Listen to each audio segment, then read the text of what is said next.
Ah, yeah, hacking in. Hacking, man. You know what? The Red Pill News is here for you.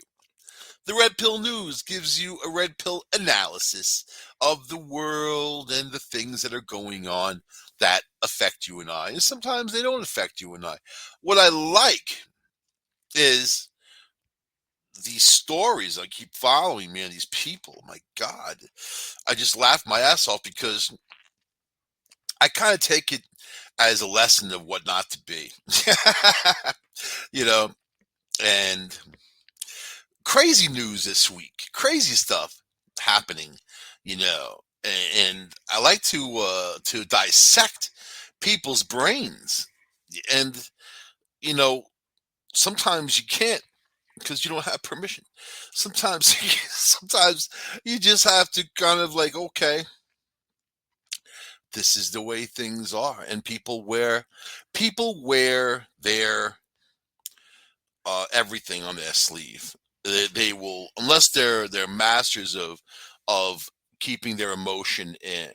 They're going to be the ones who will immediately tell you what their weak points are. So that's just the way it goes. I was always taught to keep quiet, not tell. I mean, yak away all day, but not say anything about yourself. Don't put things out there that you don't want out there. Don't share things with people that don't deserve to hear them. I've been in relationships where you share your tender moments of weakness as a child, and all the other stuff, and then all that gets you is an attack later on, where people use things against you to hurt you more. So don't give them the ammo. It sucks to have to live like that. Does everyone have to live like that? I think most people I know have gone through that. So I'd say, yeah. So I want to start with a sad note. Peter Robbins. All right. You know who Peter Robbins is? He just committed suicide. Sad note. So Peter Robbins was the original voice of Charlie Brown, right? And he was 65 years old. A series, Charlie Brown when I was a kid was really cool. Everybody loved Charlie Brown. I didn't like Charlie Brown himself. I was a Snoopy person and still am. So the rest of the people on there are all annoying. That's why Snoopy kind of stays off on the side, takes care of his own business. He got a little Woodstock he hangs out with, and Snoopy's in his own world. He doesn't let the outside world affect him. Anytime that ever happened, he stepped to it, went out there and fixed the situation. Right? Hell of a dog, Snoopy is. So Peter Robbins, the original voice of Charlie Brown, uh, in the 1960s Peanuts show, died last week at the age of 65.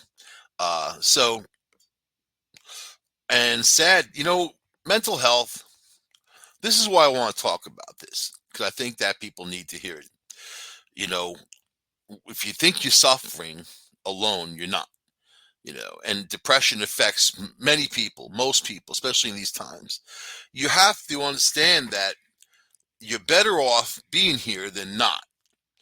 Your family, your friends, the ones who care for you, they don't want you to go. So you're not just living for yourself. You're also living for the people around you. Sometimes people that you need to protect and help. And then if it's not the best way out, is it? The best way is to stay on your path, and get help. Get help, but worthy help. Sometimes there's people out there that aren't so worthy in psychiatric fields or whatever. But really, what you need to do is you need friends. You need people who are going to care about you, not some shrink you're going to pay some money to. They're not going to love you, care about you until you're out of the office and they count their money. Does that sound cold? Listen, it's a job. It's what they do. They get paid to do it, right? A lot of people emotionally need more support than that. It's not just sharing your problems with someone trying to talk you through them with different solutions. If you know what I tell people to do, I tell people to volunteer. If you're depressed, go out there and volunteer. Go out there and spend your time doing some good work for other people. It doesn't even matter how much time. You want to meet people, go out there and meet people. You're not going to meet people, stay at home. Now with COVID, makes it harder. Oh no, you got to hook up with people online, right? That's what they say. Use dating apps and all the other stuff. I'm on Facebook. I see all the crap they throw at me. I don't even want a girl that's on Facebook, let alone. You know what I mean? That's where the whole thing starts. The problems start is with social media. These girls taking pictures of themselves, all little sexy pictures. Hey, listen, you're in a relationship with somebody. You're taking sexy pictures of yourself and putting them out, and then talking. You got 250 guys saying how hot you are. Talk about making the relationship unstable. Do you really need that kind of attention? All right. So Robbins, a California native, began voicing Charlie Brown just at 9 years old. Right? He provided the voice of the title character in the 1965 A Charlie Brown's Christmas. In 1966, It's the Great Pumpkin Charlie Brown. Long time ago. Robbins battled lifelong mental illness, struggled with addiction, and had several run-ins with the law as an adult. He didn't try to give him that Charlie Brown. Yeah. Oh man. Why is it always that the police are there when I commit a crime? Why? Why? Why is hey, Linus to be sitting next to him, locked in handcuffs? I don't know, Charlie Brown. It's just dumb luck, you know. So in 2013, Robbins pleaded guilty to threatening and stalking both his ex-girlfriend and a plastic surgeon who gave her a breast enhancement he paid for. Now, see, your first mistake is paying for somebody else's boobs. Don't do it. You know, if you're married, it's your wife.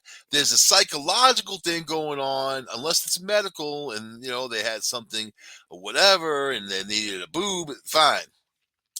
But enhancement is it's all mental, right? It's physical, but it's mental. But it's mental, like the guy's paying for him, and then like other dudes looking at them like that, right? So he was stalking her.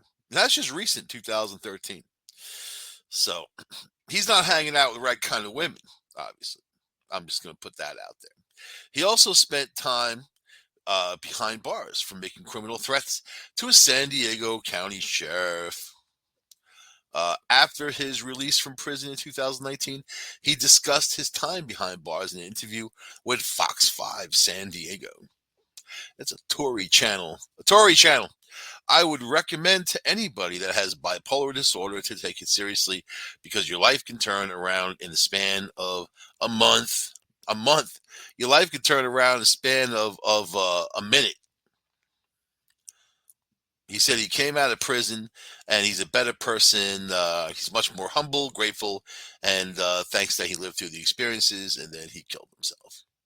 So, out of all the Charlie Browns, you're the Charlie Browniest, man. I will say that. And I'll tell you, I think that Lucy had something to do with it. Don't tell me I'm wrong.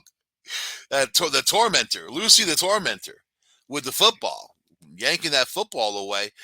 Talk about send you into a massive depression, and that was his shrink. Think about that. That was his shrink, and she yanked the football away. Oh God. So depression. There was a story I was following, right? And let me find it first. So there was a story I was following about this kid in China, and a Chinese teen sold at birth plans to sue his parents who rejected him a second time. So Li Zuhao, I couldn't get that one out.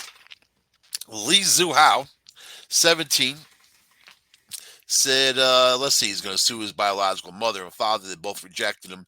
So they sold him as a baby to another family. The parents who bought him, both of them died, right?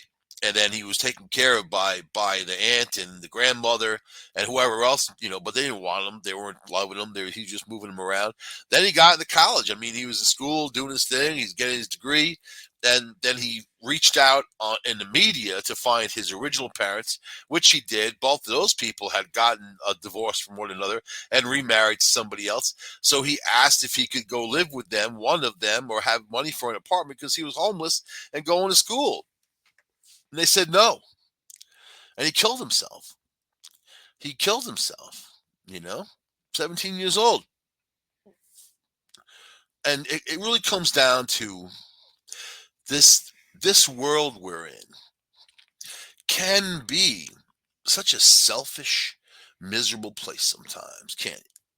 You know, and I was following this story because I was interested, and all of a sudden, the next day, I opened up the story and he killed himself, and it's like this was like Monday night where he killed himself. So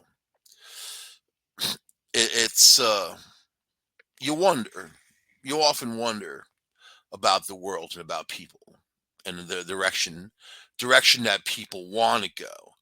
You know, even if they have an understanding of want, a direction of evolvement. And I would think that is full of love and kindness. I judge people by what they do, not by what they say.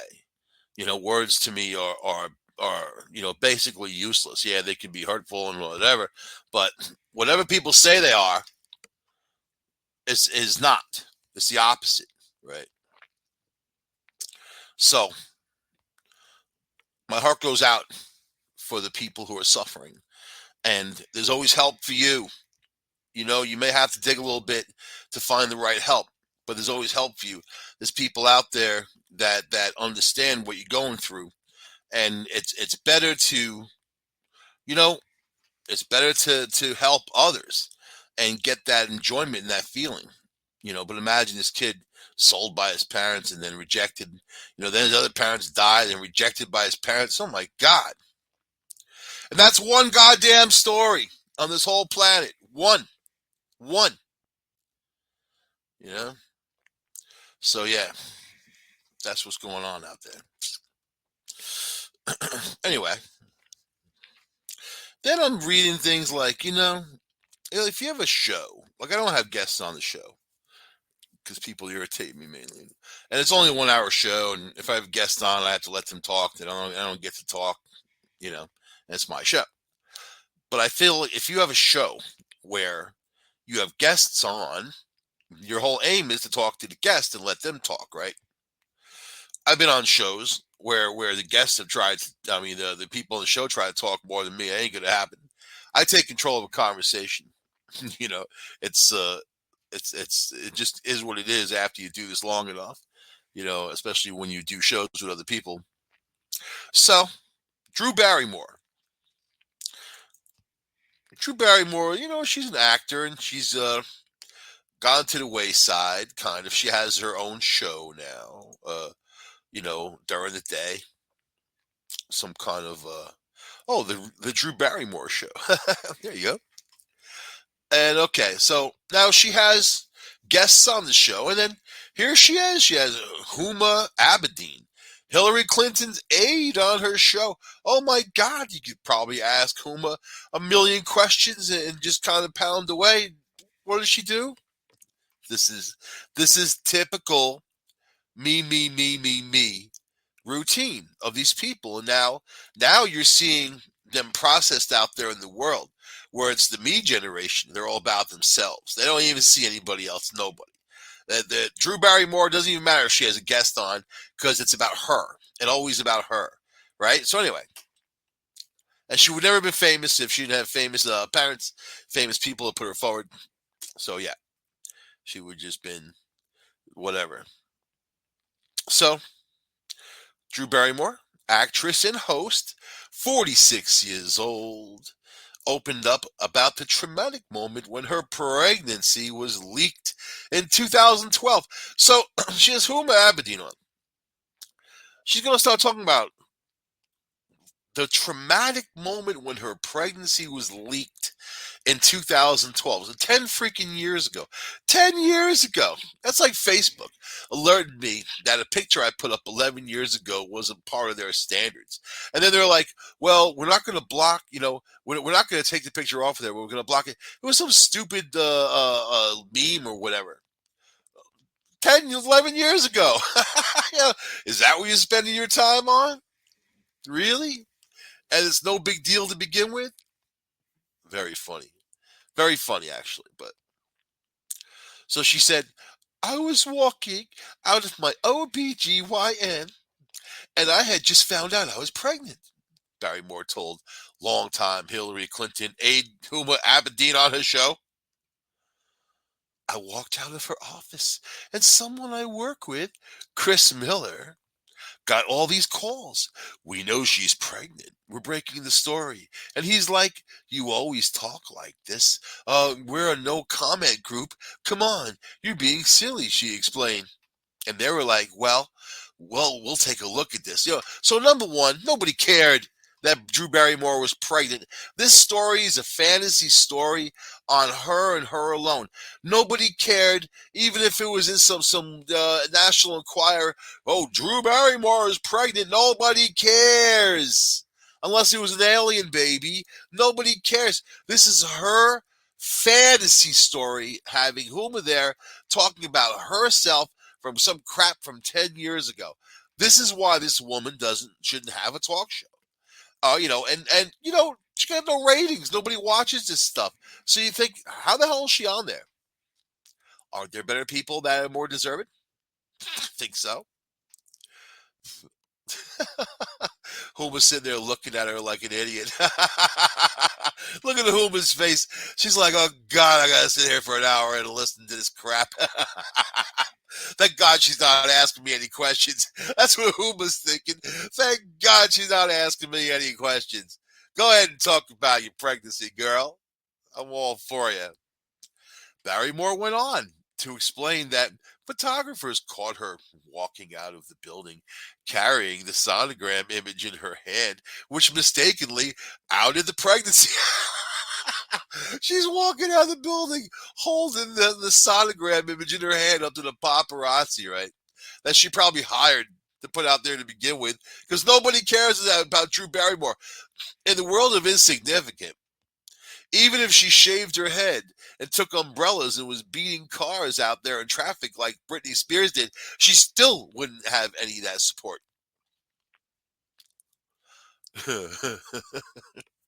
Okay. Barrymore added, when people find out your deepest, darkest secrets, it's so traumatizing. So her deepest, darkest secret was a baby. Is that mental? Her deepest, darkest secret is a baby? It traumatized me. Let me tell you, man, there's a lot of crap out there that'll traumatize you. And someone finding out you're pregnant ain't one of them, especially when you're the one putting it out there. The outing happened in February of 2012, soon after she became engaged to Will Kopelman, had her anchor baby. The couple later split in 2016. There's that anchor baby right there. But together they shared daughters, Olive, 9, and Frankie, 7. Two anchor babies. Following the leak of her first pregnancy, Barrymore added that the choice to share the news of her second pregnancy, she did it herself. She ran out holding a sonogram to the paparazzi and said, look! All Huma sitting there looking at her like, Huma's used to being around selfish people. Yeah, she didn't work for Hillary. Come on. I think Huma's desensitized. She could probably deal with anybody. Last time I never commented on it and people just stalked me the entire time. So yes, it's happening. It's true. I tried to keep it a secret for a long time. This is from 10 years ago. These days, Barrymore has an open book about the experience of dating as a single mom. Oh my God, she's transitioning into dating as a single mom. Oh, there's a picture of her. Man, she put on some pounds. Oh my God. Not that that's a bad thing, right? A couple extra pounds there. So it's her. It's people coming in, and they just sit there, and she talks the whole time, and they don't get a word in edgewise. I had never realized and said out loud that I don't know how to date with kids. She's dating kids? Ugh. Ugh, you sicko. Ah. The actress said, got a date with kids. Yeah, because you're popping them out, and then you have no want, need, nor desire to stay with the guy. That is a lot of women do that. You see them out there, they're on Facebook, they're looking, trying to date. They got 3, 4 kids in that picture with them. Looking for a dude. 3 or 4 kids. I think you already found a few dudes. At least one, maybe more. And what happened to them? Those are the ones that will suck you into the world of doom, man. You don't want that. You guys out there, I will tell you, you don't want it. Find something better that's going to be more applicable to your life and happiness. That's all. That and anybody with a kid, you dudes out there, you know what? If you're with a woman with a child, you will never be number one. And I will say that. The kid will always be number one to them because it's their kids. They're just looking for the wallet. That's it. And that's the harsh truth. But that's what's going on out there.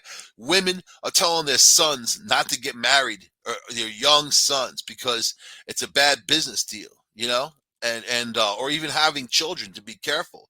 So, man, there's a whole thing going on in the culture that needs to be understood and fixed. But then there's the government paying into it also, you know, supporting that whole thing, right? Anyway, that's a whole nother thing. So this woman's trying to date with kids, right? And my kid's dad is happily remarried with the most wonderful woman in the world. And my children have the extraordinary stepmom. Oh, great. And you know, that's the opposite of what she's thinking, because the kids go there, and you know, the new mom is all stable. She's probably like really amazing. Allie Mitchler. Let me see what the hell she looks like. We got to do this. You know, whenever you have like those kids, the exes and whatever. Here she's on the cover of Vogue. Let's see. Oh my God, look at that. So she looks like kind of Drew Barrymore, but young. Oh, here's William Copeland. That's the dude that Drew Barrymore had the kids with. And look what an interesting couple they are. Yeah, so she looks like Drew Barrymore 20 years ago, right? How old is she? How old is she? Let me see. She looks to be probably about 32, I would say. Let me see. Let me see. 33. Wow, I'm good. 1987. So she's a lot younger than Drew Barrymore, who is what, 45? And then she's got to deal with that. These people wear their everything on their sleeve. Who was sitting there? Oh no, here she is crying.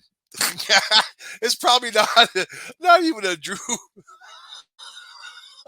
I'm sorry. It's not even a Drew Barrymore show without her blubbering on TV. A day without Drew Barrymore crying about her crap is like a day without sunshine. You know, man. Oh, here she is. Drew Barrymore sobs as she reflects on dating with kids. Oh my God. This woman needs a psychiatrist team and backup. You got some kind of psychiatrist SWAT team thing? All right, let me finish the stupid stuff. So she's jealous of the hot Allie Mitchler, and super thin, super fit, nice mom. They got the private plane. The kids are gonna go on the private plane with the new hot mom, and then Drew Barrymore is blubbering on TV to Huma. What a crappy life she has dating with kids. Sounds like they don't spend a lot of time with her. My children. Our process has been different. Our process have been different. Should be has. Our process has been different, and their side of the street is so functional, and the whole, and it's happening. And I think I've been on the sidelines in a beautiful, honoring purgatory. Oh my God. So she just told you right there. She's jealous, man. Jealous of the new one, jealous of her hotness, jealous of everything she has. She got the dude too, and to take care of the kids. And she's like, I'm in a beautiful, honoring purgatory. I believe that. I believe that she is living her own personal hell. I've been saying it's me, it's my choice. I'm not ready. I want to wait. She continued. How long are you gonna wait? You're already 45. You gotta get something going on. Gotta work out, do some stuff, tighten up, man. Lose some of those pounds. Good for your body. Good for your mind, your body, your soul. I don't think I've said out loud. It's really because I have these two daughters. What? That she's not going out because she has her two daughters. Ugh, failure. You know, failure is not doing it, man. You can do something and mess up at it. That's not the same as failing. Failure is not doing it. She should get out there. But see, she's hating on herself because of her body image, man. I'm telling you, I know people. And after all the crazy ones I've been with, I definitely know them. I know the red flags. I know the stuff. I know the road and the territory, goddammit. You know what I mean? I made my mark. And I will tell you this, that she is hating on herself body wise. You think they don't have nannies? You think they don't have people taking care of the kids? You think that she can't date someone without the kids even knowing about it? She's just got a lot of issues, a warehouse full going on up there in her brain. And again, these people, there were sex stars at one time. Maybe not her. I don't know her. They were significant in the way that they were sought after, very popular. That was her desperate attempt of trying to pull the paparazzi in, that she had the sonogram in her hand and they were waiting for her to come out the door. These people aren't even bright enough to take a picture and understand what the hell they're looking at, a sonogram in her hand or whatever. Come on, man. Desperate it is. So she said, this is just not about me being stuck. It's about when you're a single mom. It's a dynamic that I have probably not been able to figure out yet. Well, wait till the kids are grown. You'll figure it out then. They're getting on already. And that's okay. Have patience with ourselves. No, it's not okay when you're missing that time. I say work out, do what you got to do, get on that treadmill, and go find your whatever. Go find your whatever. This girl, this Alexandra Mitchler, 33 years old, female, 5 feet 6 inches. Oh, man, there you go. What's she weigh? Can I wait in there? I bet they do. 53 kilograms. What the hell is that? 53 kilograms. This is America, god dang it. Throw kilograms at my ass. I gotta think what a kilo is. What do you think about it? Okay, 116 pounds. There you go. Make me think. I don't want to do that. I don't get paid to think. Yeah, so everybody loves somebody sometime. Don't go on Drew Barry's show if you want to talk about what you got going on. You won't get a word in edgewise. Which leads me to what I want to talk about next. There's did you hear about the monkey that like attacked this woman in Pennsylvania? There was a car crash, and then these monkeys were running all over the place. They were like infectious monkeys, like lab. This is like the beginning of every zombie movie, basically. A whole bunch of lab monkeys run amok to this lady stop and try to help. The monkey like bit her in the face, spit at her, and now she's being treated. They don't know what the hell's wrong with her. They're treating her right now for uh, what the hell they're treating for, which are really terrible treatments for like what the hell am I thinking about? I may as well just read you the story. Just trying to get my brain to work. They're treating her for rabies. But all right. So a woman who happened upon the Friday crash of a pickup towing a trailer, transporting 100 monkeys, is being treated after a monkey spit at her and she developed the pink eye symptoms, right? Started off like that. People for the Ethical Treatment of Animals said that the U.S. Department of Agriculture is investigating the incident, which occurred in East Central Pennsylvania. So I got to say this. Zombie movies started in Pennsylvania, right? That's where all these guys, Tom Savini lives in Pittsburgh. You had Romeo, Alf, whatever, and Night of the Living Dead. That came from an original story that came from Pennsylvania about the army reanimating an arm, and it went from that story to this zombie stuff, right? Or Living Dead, which aren't necessarily zombies. Actually, it's two different things. Living Dead and zombie is two different things. Anyway, so here's a bunch of monkeys running around middle of winter on the highway in Pennsylvania. 100 of them, which is a lot of monkeys. The accident involved the collision near Danville. Pennsylvania State Police said several monkeys had escaped.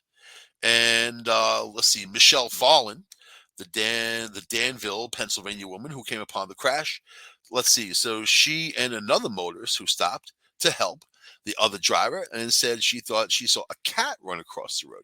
Since Fallon's comments about the incident have been in local news, she told USA Today some people are accusing her of being paid by the media to talk about the crash. There you go. That's weird. And for not using common sense after the incident. Now, me personally, if I'm going to witness something like this on the highway, the thing that I'm going to think about the most is getting the hell out of there. Getting around the crash, getting around the monkeys, maybe shaking any monkeys off there, jumping on top of my Jeep, getting the hell out of there, right? When in doubt, get out. Because I am not a monkey handler. I don't know what to do with monkeys, even if it was a bunch of whatever's running around. I don't know. Dogs and cats I can handle. Anything beyond that, forget it. And lab animals on top of that, there's some stuff. Now the woman's being treated for all kinds of stuff. And these treatments are all horrible, If I had been told, I would have never touched anything. Fallon said, who's going to tell her? Hey, don't mess with that monkey. Okay? That monkey messed up. It's a lab monkey. You're going to get hurt. I have experience with monkeys. It's fine. People think that like they're the whisperers of everything. You ever see those people get out of their car when there's a bear, like Yellowstone or something, or some buffalo, and they're walking up to it, put out their hand like it's some house pet, and they get charged. Here's some giant grizzly bear. Here, hello bear. Then a Yogi Bear, So now she got the medical treatment after developing a cough, runny nose, and pink eye symptoms. And now, look at that poor freaked out monkey. They gotta stop testing on animals, period, man. So really, some local residents, let's see, Fallon said, are making out like, oh, I have this new monkey virus. It's a monkeypox, and there's going to be an outbreak. It's just a monkey. Monkey hissed in my face. That's all that happened. But now I have this terrible outbreak. I want to protect myself. Well, it is Danville. If you've ever been through that area, people don't take kindly to monkeypox in Danville. You know what I mean? Kristen Norland, a spokesperson for the Centers for Disease Control, yeah, they have to dispatch units and whatever. They're going to have to probably like circle the town with some kind of fence and drop a big bomb on the place, man, and vaporize everybody. I think it's one of those types of things. If my movies are right, 28 days later, that did start with some monkeys, and then boom, look what happened. Let's see. So then, like the Associated Press said that by the night that all 100 of the monkeys had been accounted for, and 3 were euthanized. But then apparently the following day they were still looking for monkeys. So Fallon, who will be on preventative medicine for about 2 weeks, shared a letter she got from the CDC in which told her that she was within 5 feet of the crates holding the monkeys and not wearing personal protective equipment. She should be alerted to any illness in the next month. That's the letter you want. from the CDC saying, hey, if you were within 5 feet of you touch these monkeys, you best stay away from her. So really, she needs to be in isolation, and now they're treating her for rabies, preventive treatment for rabies. What did these monkeys have that was airborne like that, or saliva transferred like that? This woman immediately got ill. I mean, that's the scary part. And they're transporting this on American highways with a pickup truck pulling some trailer. That also needs to be investigated, right? Peter criticized CDC for what it considers shoddy follow up in the aftermath of the incident. Persons scratched or bitten by the monkey are at risk for the herpes B virus, as well as other diseases, including salmonella, tuberculosis, yellow fever, and other illnesses. So stay away from monkeys. Reports from the scene suggested that feces and urine from the terrified monkeys were reportedly smeared across the highway as crates. That's sad. Sad. They don't want to be in the back of some truck in the winter, dark ass truck, cruising down the highway, then get into an accident. They weren't strapped in. They're kind of just monkeying around. Flew from the truck, and the CDC should be scrambling to ensure that numerous people who were at the scene aren't in danger. So not only do you have that, you got the feces. Anybody driving through that on their car tires, man, and when feces dries, it gets airborne, goes up. Ugh. I'll tell you, you can see how things are going to happen in Pennsylvania. Although Pennsylvania's like that, it really is. Let's see. So, follow up is not only important by passerbys who came across the accident, but for the first responders. Senior science advisor for primate experimentation at PETA said, I'm surprised the CDC has not been more responsive to the first responders on this. After Fallon checked on the health of the pickup truck driver, the passenger of the crash site, told USA Today, she began checking the trailer. It had been pulling some crates around the trailer, animals all over the place. thought they were cats. Yeah. Infectious cats, infectious monkeys. Oh, take your pick. She said, here we go. She pulled up a cloth covering one of the crates and stuck her fingers inside the chicken wire, not knowing what was in there. So talk about, all right, this person's just stupid. You don't do something like that. What the hell's wrong with you? Put your fingers inside some stuff you don't know what the hell's in there. It doesn't matter what's in there. You just don't do that. She got bad parents. They should have told her at some point in her life, don't do that. You just don't do it. She puts her fingers inside. I hear this weird noise. When she tried to get a closer look, it just pops his head up, hisses at me. It's a monkey. It's a monkey. She got that song. A monkey. After the incident, Fallon said she developed symptoms and went to the emergency room where she exposed a whole bunch of other people and first responders there, doctors, nurses, everything you think of. Sunday, where she began a series of rabies shots and antibiotics. She had an open cut that concerned healthcare workers and tested negative for COVID. Oh, at least that's something. At least there you got something. It ain't all bad. Although she's being treated, rabies shots and all that. It's no fun game. I mean, and they don't even know what the deal is, and they probably won't even tell her what the monkeys were infected with to begin with because it's not her information. It's not her need to know, right? That's how it goes. That's the reality of how it goes. Fallon, who was 45, like Drew Barrymore, is uncertain if the symptoms are related because her family had been ill recently too. So was it the ill family or the infectious monkeys that spat in your face and made you all sick? Let's think about this. All right. She's like, so I'm like, maybe that's where the symptoms are coming from because I was around people that had COVID-19. This woman's like begging. She's like hoping she has COVID-19. That's pretty bad if you're hoping I got some monkey just spit in my face, but I think I got the COVID. You know? No, it wasn't the monkey. It's the COVID. He keeps testing negative for COVID. God damn it. I know I've got it. Is that the monkey?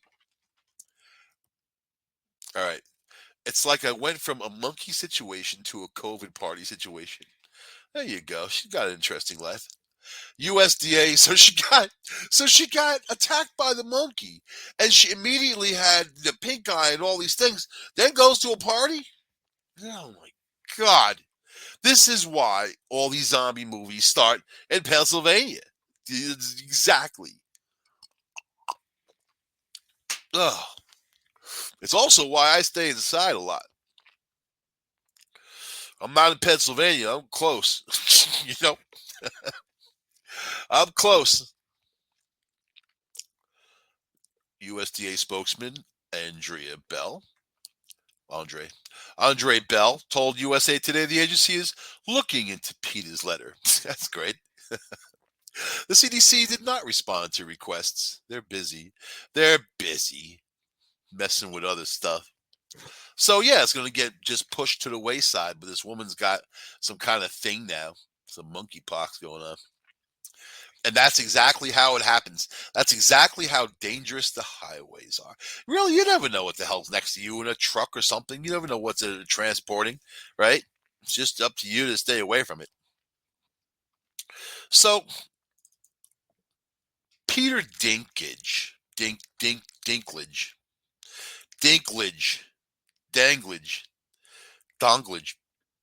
You know what Peter Dinklage is?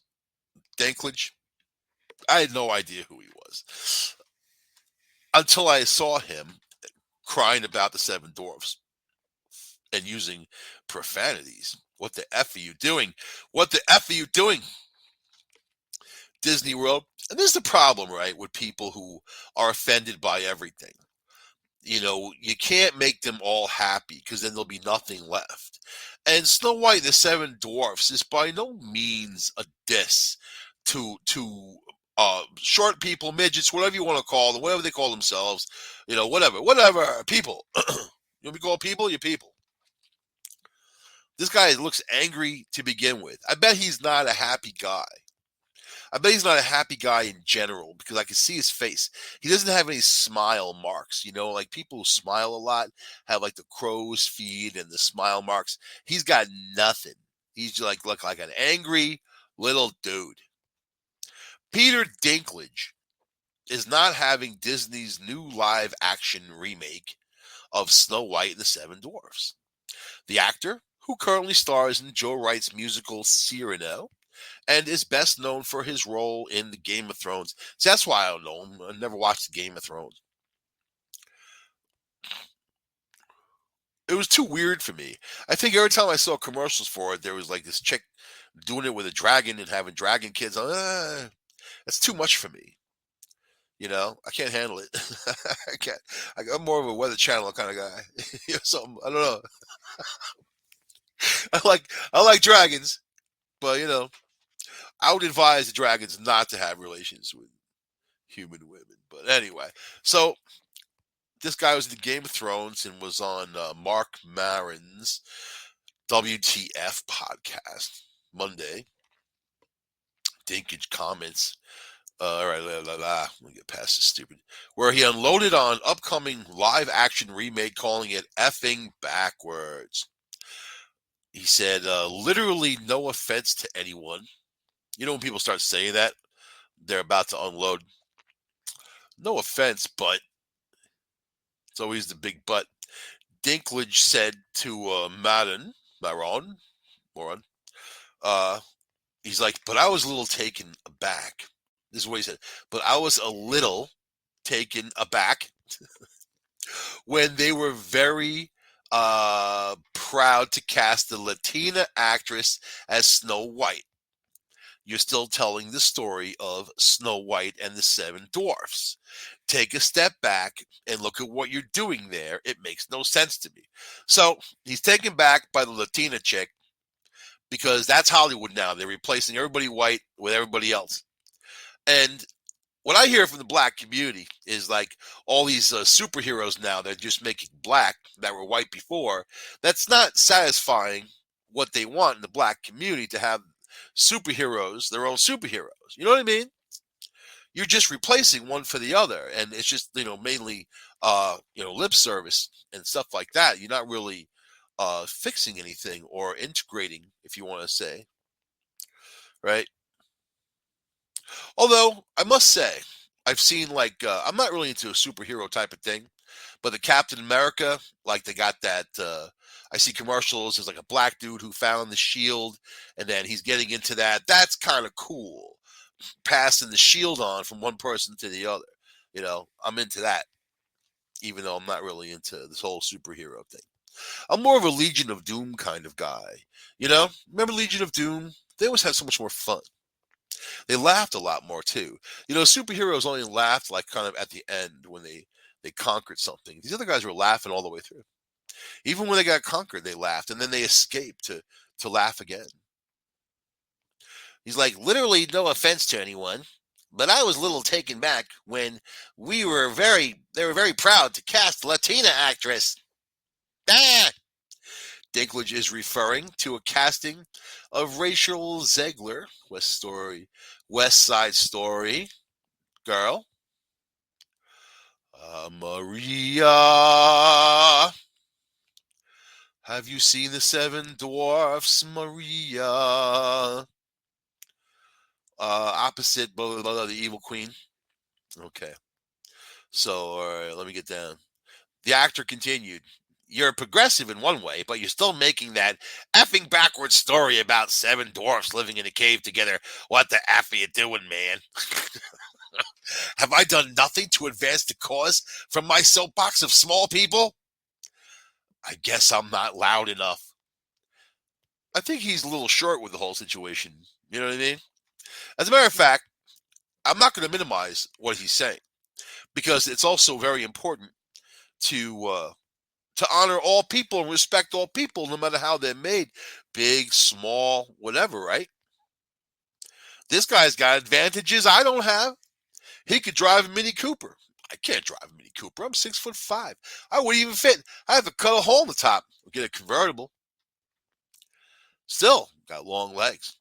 I'm not going to do that. Let's see. It should be noted that the dwarfs in Disney's Snow White and Seven Dwarfs didn't actually live in a cave, so his information was not correct. They work in a cave, dude, and where they mine jewels, right? Don't get Jon Stewart in there. He's going to drag a whole another angle on dwarfs. Whatever. Oh my God. Keep the actors out of it. Let them act. Let them go and do their thing. They don't know what they're saying. But the seven dwarfs were a very close-knit family, lived in a cottage, you know what I mean? And they helped each other, and they helped this girl. Not that Dinklage is totally opposed to the idea of a new version of Snow White and the Seven Dwarfs. No, it should be Snow White and the Seven Giants. How's that? Like Snow White with a basketball team. How's that? That could be interesting too. He said, I think also if you tell the story of Snow White with the most effed up progressive spin on it, let's do it all in. But I just don't know. I think this guy's off the wall. I think he needs to do a show with Drew Barrymore, man. Oh my God. Dinklage blames the new project on the fact that people don't take risks. People are afraid to take risks because you got little dudes like you going to jump out and be all like, bah, you're effed up. So you want some little guy yelling you're all effed up? And he seems somewhat dejected by the lack of what Marone refers to as a community movement, which could enact some change. What movement? I'm not affiliated with any other groups or anything, but it's such a minority that it causes, who the F cares? And that's entertainment. Go tell it to Dorothy, God damn it. You know what I mean? You think those midgets weren't happy when they got a job in Hollywood? You think that, I mean, Snow White and Seven Dwarfs, we're talking about the cartoon, but, like Dorothy with a whole Oz, the midgets and whatever, and those midgets were highly respected. And when they were filming that movie, they tore the shit out of Hollywood. They went running amok. If you know the story behind the story, it is off the wall. A lot of them getting drunk, going crazy, crashing cars. They were living, man. That's when they came to be. You know what?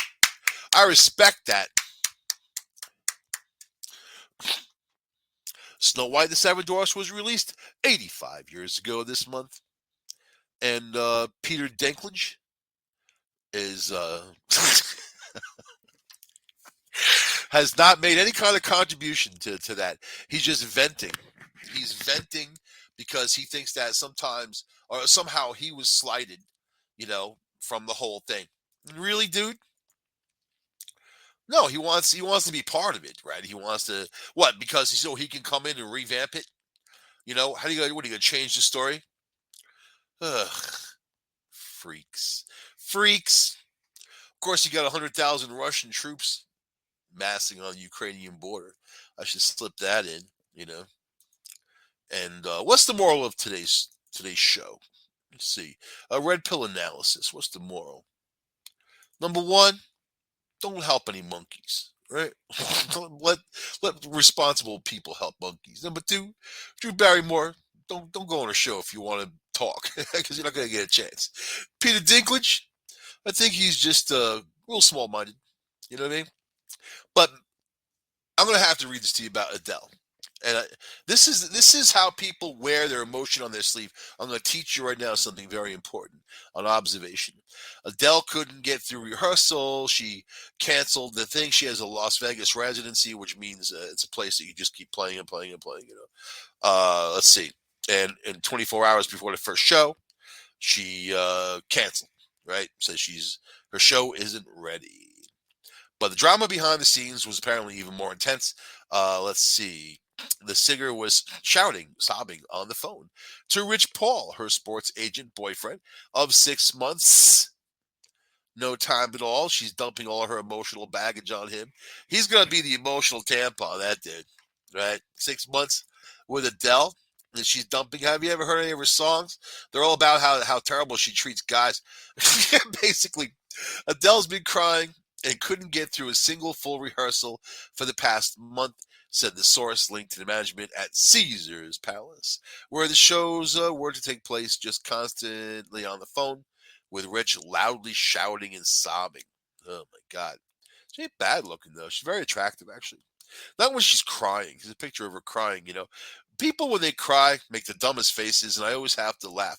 I just have to hear, you're so insensitive to my emotions. It's not that.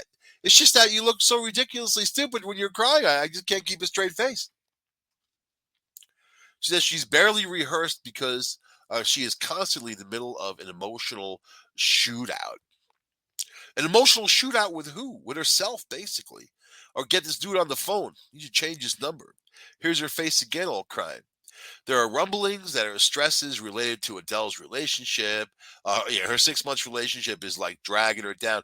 Some people need to be miserable, and they look for people just to absorb them and be miserable in that short-term relationship, make their lives a living hell. But yet these people have the same emotion all the time with everybody. They're always miserable, right? You got to get on top of that. Can't focus. And you know what her problem is? This is what her problem is. I'm gonna end the show. I'm gonna tell you exactly. It's not the guy. It's not Las Vegas. It's not anything like that. You know what her problem is? She hasn't done a show in years on stage. She hasn't appeared in front of people in years, really, on stage. And it's for someone like that, like look at a Barbara Streisand who was terrified about going on stage, and then if you don't do it for a while, it gets even worse, and these fears and these anxieties compound. This is her true problem, not the relationship, not the dude, not any of this other stuff, but the fact that she just hasn't been on stage, and it's just something that she needs to get over. So you know what she should do? This is my advice to you, Adele. You call me right away because I have the answer. But but I'll give you a tidbit taste. You know what you do? You play to a smaller room. Unannounced. You go into a place, people don't expect you to be there. Bang, here's Adele. You do a couple of songs, you rock the house, and you're out of there. And that, my friend, will take you to your journey of greatness of doing your residency in Las Vegas until some other crap happens to you. Look at it with this dude. Oh, yeah. He's lost a lot of weight. But the decision left thousands of fans who spent as much as $9,000 on tickets. $9,000 for a ticket? I gotta get back in that ticket scalping game. Devastated to only hear the news that it was canceled, boarding the flights bound for Vegas, and then she canceled the show. Yeah, that's her deal, man. You know, so yep, Adele, call me right away. Whatever you got to do, email me, whatever you got. And as for me, on the Red Pill News, hope you guys had a wonderful journey. Next week, I want to talk about Alex Rodriguez is reportedly looking for the next J-Lo. He even said, I'm looking for the next J-Lo. That's the kiss of death, trying to replace one with another. I thought he was doing all right. That's what he said. I know, that's a lie. You know, he wasn't doing all right. Anyway, it also Ben Affleck and Jennifer Garner. There's just crazy stuff. Hey, man, you know, the first is Chinese New Year. You're the tiger. Water tiger, yang sign. Take your life back, God damn it. I'll see you guys next week on the Red Pill News. Red Pill Nose. Bye.